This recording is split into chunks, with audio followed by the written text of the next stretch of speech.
नमस्कार, स्वागत है आपका द फोर्थ स्टेज यूट्यूब मंच पर। मेरा नाम है रविंद्र सिंह शोरान। और राज्यसभा चुनाव खत्म हो गए हैं और नए सदस्य शपथ ले चुके हैं। लेकिन उसके बावजूद भी राज्यसभा चुनाव की चर्चा खत्म नहीं हो रही है। चुनाव में जिस तरीके से उठापटक हुई है, कांग्रेस पार्टी के कुछ विधायक क्रॉस वोट करते पाए गए तो कुछ वोट कैंसिल हुए हैं।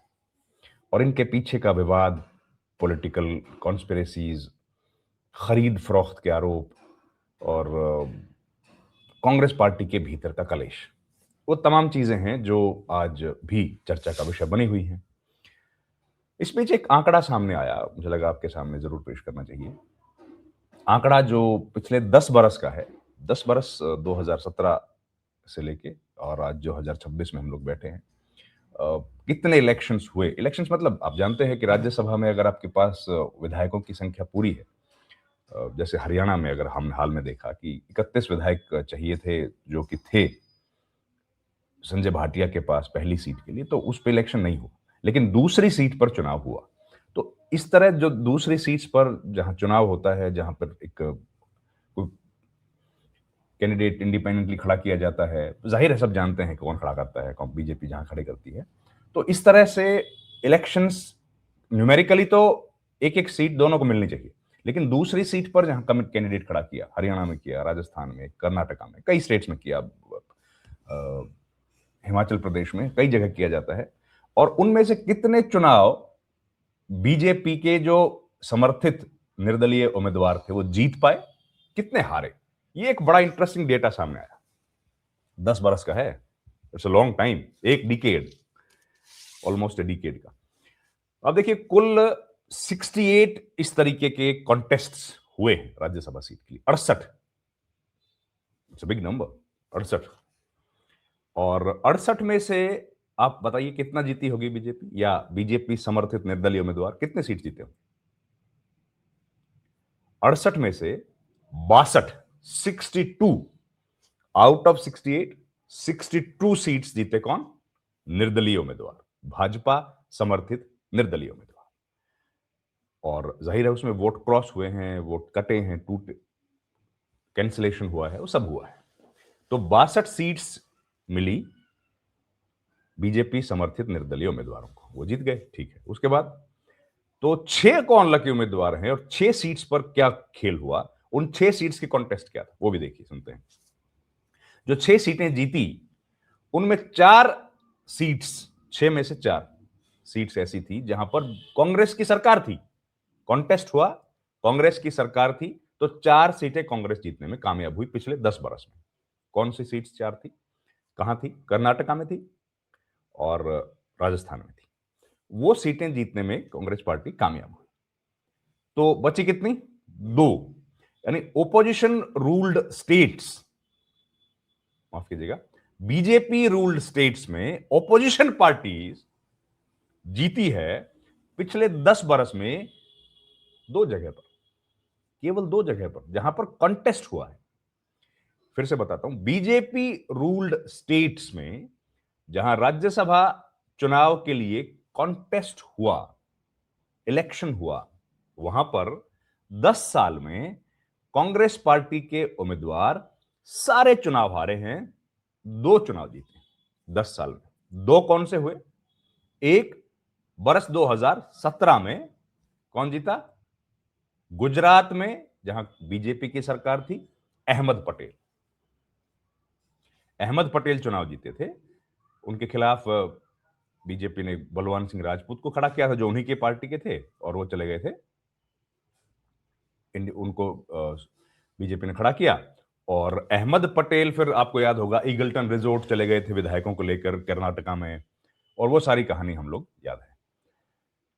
तो एक वो, दूसरा दूसरा साल 2026 में हरियाणा, करमवीर सिंह बोध, ये 2 सीट्स केवल ओपोजिशन छीन पाई बीजेपी रूल्ड स्टेट्स में से जहां पर कंटेस्ट हुआ था।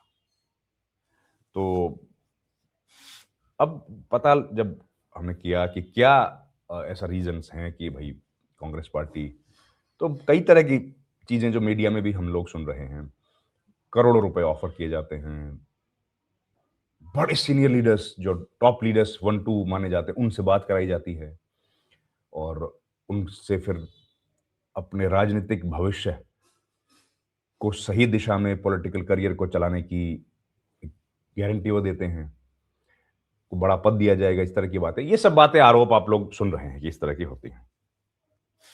अब 4 और सीटें बच गई जहां पर कांग्रेस पार्टी की हुकूमत थी और फिर कांग्रेस पार्टी के उम्मीदवार जीते कॉन्टेस्ट में। तो अहमद पटेल का तो बड़ा स्ट्रेचर है, आप जानते ही हैं उस वक्त अहमद पटेल कितने बड़े ताकतवर लीडर थे।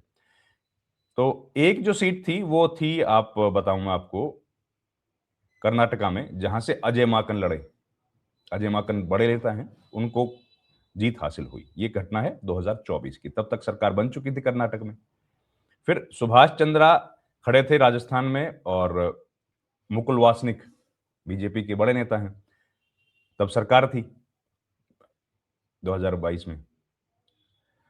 2020 में फिर इलेक्शन था, केसी वेणुगोपाल वहां से राजस्थान से लड़े, वो जीते, बड़े नेता थे।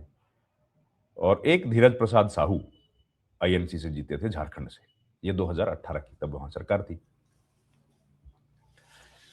तो 4 जो सीट्स सरकार होते हुए जीतने में कामयाब हुई कांग्रेस पार्टी, उनमें अजय माकन, केसी वेणुगोपाल, मुकुल वासनिक सरीखे बड़े कद के नेता, धीरज साहू, और 2 सीटें जहां सरकार नहीं थी वहां ओपोजिशन जीत पाई, यानी कांग्रेस जीत पाई।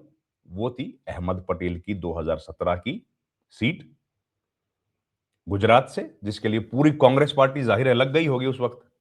और एक ये 2026 में जब करमवीर सिंह बोध, तो बड़े लकी हैं करमवीर सिंह बोध, और अब जाहिर है कांग्रेस पार्टी अपनी पीठ थपथपाएगी भाई कि उन्होंने ये काम कर दिया, या जिसने भी बीके हरिप्रसाद ने किया या राव नरेंद्र सिंह ने किया, भूपेंद्र हुड्डा, ये सब लोगों को जो भी इसके लिए जिनकी जिम्मेदारी थी उन लोगों ने किया।